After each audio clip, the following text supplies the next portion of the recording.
Crayola Crayons, the first drawing tool for many artists.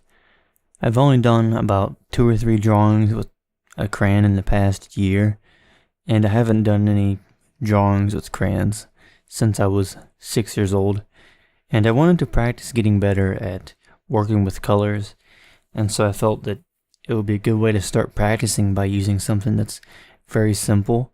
And I can't put a lot of detail because to do it I have to sharpen these to a very fine point, and it's not going to keep the fine point for very long because they're crayons.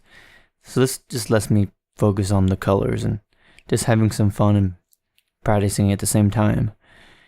And before I started, I thought to myself, what am I even going to draw? What am I going to make?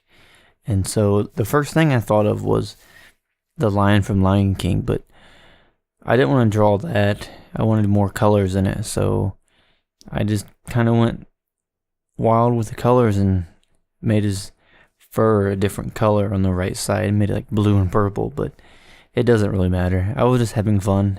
I'm going to try and do more of these.